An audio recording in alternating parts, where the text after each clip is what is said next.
Hello everyone, this is topic 28, expression of cause, result and purpose. Introduction. An important forerunner of communicative language teaching was the notional functional syllabus, which was aimed towards the development of students' notional functional competence. It was first suggested by Wilkinson in the UK in the 70s, and its distinguishing characteristic is its attention to functions and notions as the organizing elements of the foreign language curriculum. The Council of Europe incorporated notional competence to facilitate the teaching of European language, and so does the official curriculum for official language schools. Built on this proposal, syllabi have been developed including objectives, situations, functions, notions, vocabulary and grammar, among other contents. Research suggests that the acquisition of vocabulary, grammar, discourse rules and so on is completely useless if the learner can't use them for the notional functional purpose of transmitting and receiving thoughts. This way, structural approaches become insufficient, whereas notional functional and communicative approaches will always yield for greater success, because they account for how language is used for effective communication. A notion can be defined as a particular context in which people communicate. On the other hand, a function is a specific purpose for a speaker in a given context. Notions are both general and specific. General notions are domains in which we use language to express thought and feeling, whereas specific notions correspond more closely to contexts or situations. The expression of cause. Cause may be defined as the act of producing an effect, result or condition. English may express cause or reason by means of subordinate clauses and prepositional phrases. Reason clauses. Reason clauses can express a direct or indirect reason, depending on the relationship with the main clause. Direct reason clauses help explain the content of the main clause, whereas indirect reason clauses simply express a comment on the part of the speaker, therefore not explaining the content of the proposition in the main clause. Direct reason clauses are analyzed as adjuncts, whereas indirect reason clauses are analyzed as disjuncts. They are common on the part of the speaker. The relationship of the direct reason clause with the main clause may be that of cause and effect, reason and consequence, motivation and result, or circumstance and consequence. Formally speaking, reason clauses may be finite or non-finite. When it comes to finite clauses, these ones are most commonly introduced by the subordinators because and since.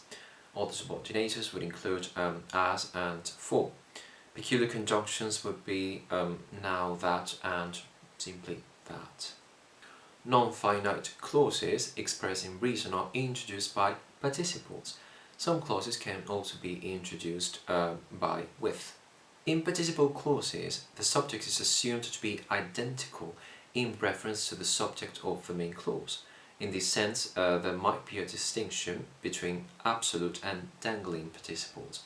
So, absolute participles have a clear subject, however, a dangling participle is a participle coming at the beginning of the clause and lacking a clear subject.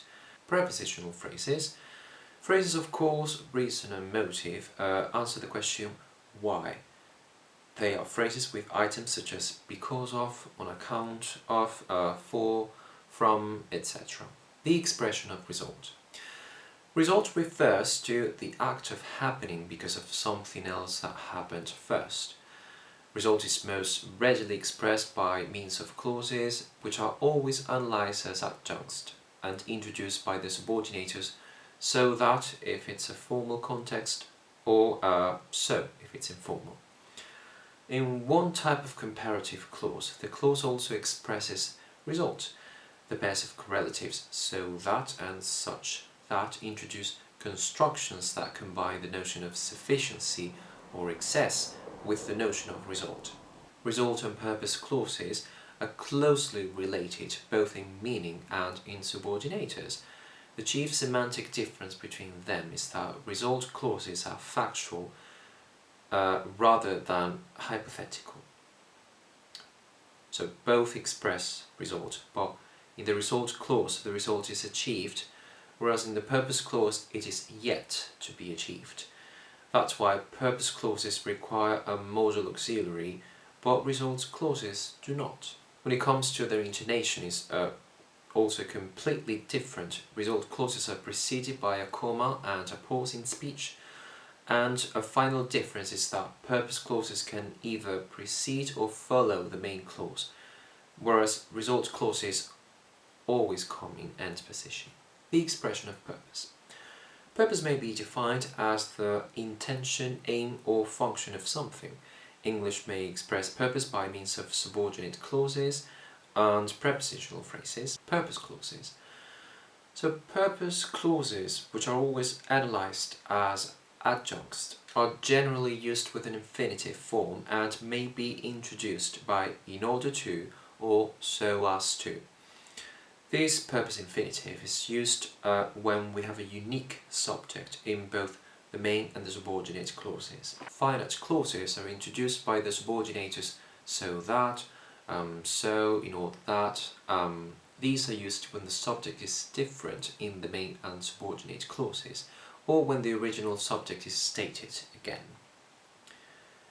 Negative purpose is expressed in non-finite clauses by so as not to and in order not to. In finite clauses, it's expressed by in order that not, but also by the specific subordinators for fear that, in case, or the very formal lest.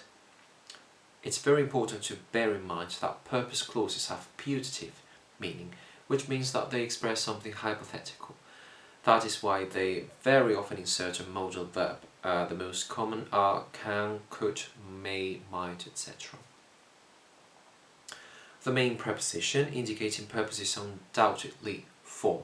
In conclusion, bearing in mind the contents and levels established in the Common European Framework, the companion volume and the official curriculum for official language schools, this topic dealt with here is core curriculum material in the teaching and learning of English at official language schools.